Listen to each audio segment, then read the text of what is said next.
कष्ट हरो ज्ञान दो भगवन, भव में फंसी नाव मेरी तार दो भगवन।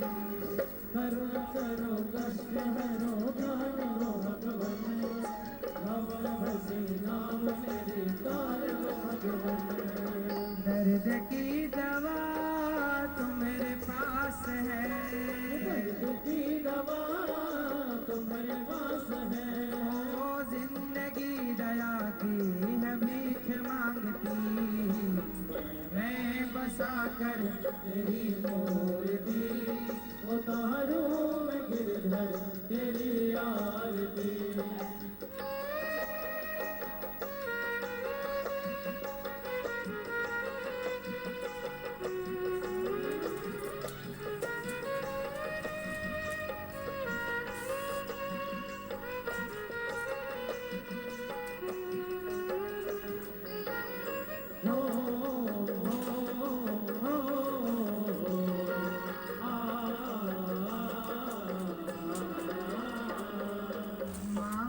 तुझसे क्या मैं यही सोचूं भगवन, जिंदगी जब तेरे नाम कर दी अर्पण। मांगो तुझसे क्या मैं यही सोचूं भगवन, जिंदगी जब तेरे नाम कर दी अर्पण। अर्थ होते हैं कि नहीं? और हर बात का अर्थ हर आदमी नहीं लगा सकता। एक राजा एक इस बात को सिद्ध करने के लिए मैं एक कहानी सुनाता हूं आपको, सुनो ध्यान से सुनियो मेरी माँ। मैया बैठो मेरी माँ। एक राजा था, वो राजा माड़ पीता था। माड़, आप में से माड़ कितने लोग जानते हैं? मैया आप माड़ जानती हो? माड़ नहीं, चलो हम बताते हैं। चावल होता, चावल चावल पहले के जमाने में चावल को उसका पानी उबाल देते थे। चावल जब पक जाता था तो पकने के पहले उसका पानी निकाल दिया जाता था। वो व्हाइट कलर का पानी जो है वो माड़ बोला जाता। वो बड़ा ताकतवर पावरफुल होता, बड़ा ताकत देता। आप जानती हो मैया माड़? जान गई आप क्या क्या बोलते हैं? उसको बोलते हैं चावल को पसाना। चावल को पसाना, चावल पसा दो मतलब उसका पानी निकाल दो, उसे माड़ कहते हैं। वो व्हाइट कलर का होता है। एक्चुअली हुआ ये कि एक राजा था, वो माड़ पीता था। वो नमक डाल के माड़ में और पीता था, क्योंकि उसे पता था ये बड़ा हेल्दी है, पीता था। एक दिन माड़ निकल के तैयार हुआ। रानी ने अपने राजा के लिए माड़ निकाला और बेटे से कहा, बेटा जाओ जरा राजा को, अपने पिता को बुला के लाओ, माड़ ठंडा हो रहा।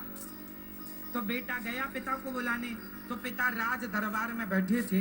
बड़े बड़े मंत्री संतरी दूर दूर से आए लोग बैठे थे। अब क्या हुआ, बेटा चक्कर में पड़ गया कि मैं पिता से कहता हूं पिताजी माड़ पी लो। तो ये लोग हंसेंगे, अरे कैसा राजा, इतना बड़ा राजा माड़ पीता है। तो उस बच्चे ने बड़ी चतुराई से कहा। उस बच्चे ने ऐसे कहा कि राजा ही समझा और कोई नहीं समझा। वहां बैठे तो बहुत लोग थे पर राजा ही समझ पाए। बेटे ने राजा से कहा, पिताजी धानुपुर से मांडू आया है, चलकर मिल लीजिए, नहीं तो शीतलपुर को चला जाएगा।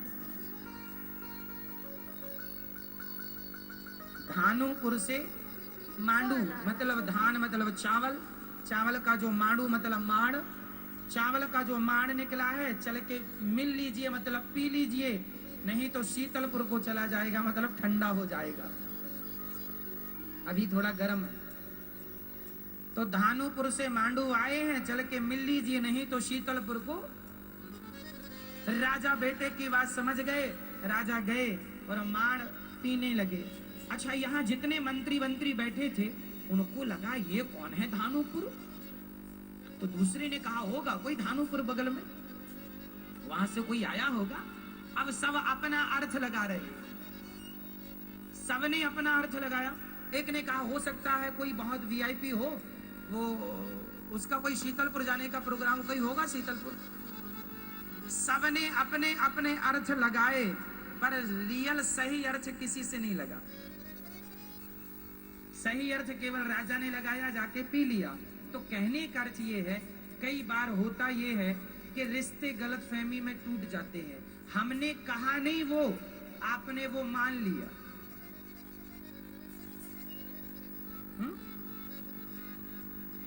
आपने मान लिया, जैसे बहू ने कहा कुछ नहीं, कुछ कह दिया होगा।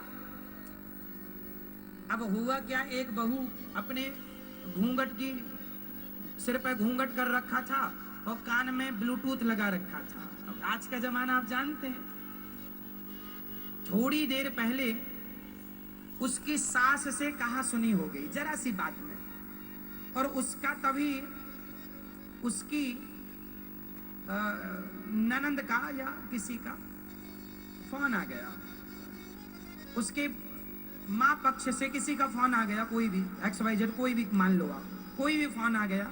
उसके कान में ब्लूटूथ लगा था, उसकी सास से अभी 2 मिनट पहले जरा सी बात पे कहा सुनी हो गई, तभी फोन आ गया। तो उसने फोन उठाया। अच्छा, फोन कब आया कब उठाया ये बात सास को पता नहीं, क्योंकि ब्लूटूथ का सिस्टम है तो वो पता ही नहीं चलता कि किसकी बात चल रही है। तो वो बात कर रही है, अब बहू बात कर रही है, वो बात चल रही है, वहां से फोन आया किसी का बड़े गुस्से में, तो इसने उसको डांट दिया, जा तेरा नाश हो जाए। अब तूने ऐसा कहा, मैं तेरी अर्थी पे नहीं आऊंगी, तेरी मरे पे नहीं आऊंगी। अच्छा, वो कह रही थी फोन पर किसी से गुस्से में, और उसकी सास पीछे खड़ी थी। उसकी सास बोले, हे भगवान, पड़ोसन में चढ़े हो, सुनो सुनो गांव वालों सुनो, मेरी बहू कहती है मैं मर जाऊंगी तो आएगी नहीं आएगी, कहती है तू मर जा तो मर जाएगी, तेरी चिता पे, तेरी अर्थी पे, तेरे मरे पर रोने नहीं आऊंगी। अब देखो क्या अर्थ था और क्या अर्थ लगाया। वो बात कर रही है गुस्से में किसी और से, कोई और बात चल रही है, लेकिन चूंकि सास को लगा मुझे कह रही है, तो सास बिना बात की उस बात का लिए बैठ गई। अब सास मुंह फुलाए है, बहू ने ऐसा कह दिया। अब बहू को पता ही नहीं कि सास ने मुंह किस बात पर फुलाया। सारी जिंदगी मुंह फुलाई रही, कोई बात ही नहीं थी, पर सारी जिंदगी झगड़ा चलता रहा। इसलिए जब भी कोई बातें हो तो आप स्पष्ट कर लो, बेटा तुमने ऐसा क्यों कहा, बहू तुमने ऐसा क्यों कहा, सासू माँ आपने ऐसा क्यों कहा, पति से आपने ऐसा क्यों कहा, कहा कि नहीं, पर वो बताएगा कि वो ने कहा कि नहीं कहा। बाद में कर लेना बातें, पहले ये बात करके इसको क्लियर तो कर लो, वो बात है भी कि नहीं जिसका आप मुंह फुलाए बैठे हैं। कई बार बातें नहीं होती लेकिन व्यक्ति बुरा मान जाता है। तो रिश्तों में क्लियर होना चाहिए, सब चीजें स्पष्ट होनी चाहिए। क्यों मैया, सही है, बोलो हाँ या ना। तो आपसे केवल यही मैं चाहता हूं कि आप लोग अपने रिश्तों को बिल्कुल शुद्ध रखें, जरा सी उथल पुथल ना हो, उलझाव ना हो, और बहुत संभाल के रखिएगा। खासकर अपनी माँ का रिश्ता गंगा की तरह पवित्र रखिएगा। खूब चरणों की सेवा, माँ है कुछ कह दे, डांट दे, कुछ बोल दे, सास है कुछ कह दे, कोई बात नहीं, माँ है कहती रहती है, आपको बुरा नहीं मानना चाहिए। अच्छा ये बताओ, जटायु जब रावण माता सीता का हरण कर रहा था तो जटायु ने क्या किया, रोती हुई सीता, बिलखती हुई सीता को जटायु ने बचाया, बचाने का प्रयास किया।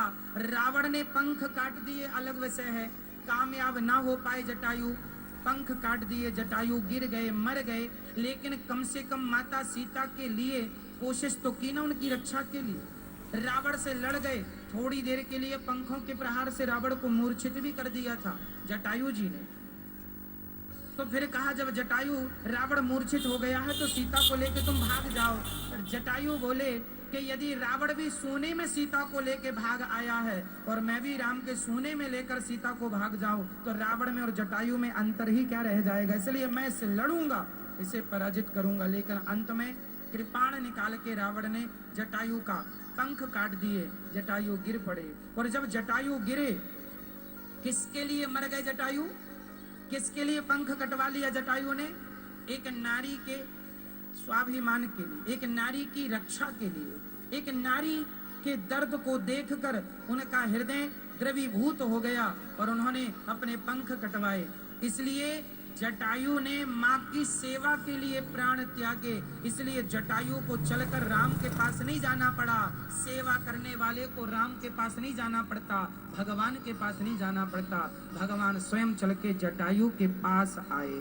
भगवान के भक्त को जाना कहीं नहीं पड़ेगा। आप सेवा करेंगे तो सेवा करने वाले को कहीं नहीं जाना, भगवान स्वयं चल के आपके पास आएंगे। सेवा की बड़ी महिमा। जटायु ने सेवा की अपनी माँ की, उनकी रक्षा की, इसलिए ये दास अनिरुद्ध भी जटायु बनकर इन माँओं की सेवा में लगा हुआ।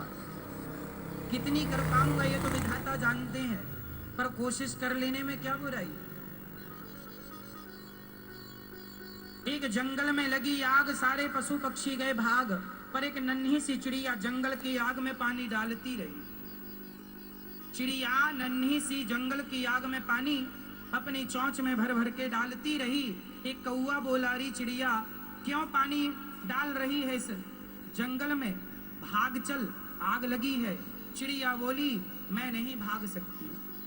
जिस पेड़ ने मुझे घोंसला दिया, जिस पेड़ ने मुझे दाना दिया, जिस पेड़ ने मुझे छाया दी, आज उसे जलता हुआ छोड़कर मैं कैसे भाग सकती हूँ? तो क्या तू इस जंगल की आग को बुझा सकती है? चिड़िया ने कहा, कौआ भाई साहब, मैं जंगल की आग नहीं बुझा सकती, परंतु जब इतिहास उठाकर देखा जाएगा तो मेरा नाम आग लगाने वालों में नहीं, आग बुझाने वालों में लिखा जाएगा। एक चिड़िया ने भी आग बुझाने की कोशिश की, भले ना बुझी, कोशिश तो की। तो बस मेरी माँ, आज समाज में आग लगी है, बेटा अपने माँ को घर से निकाल रहे हैं, यही तो एक आग है।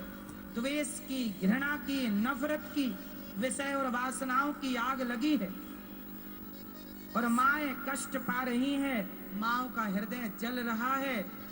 तो ये चिड़िया, ये दास अनिरुद्ध, जिन माँ ने हम बच्चों को जन्म दिया है, अरे एक बात बता दूं भारतवासियों, माँ माँ होती है, माँ तेरी, माँ मेरी, माँ उसकी, माँ उसकी, उसकी उसकी और तेरी और मेरी नहीं।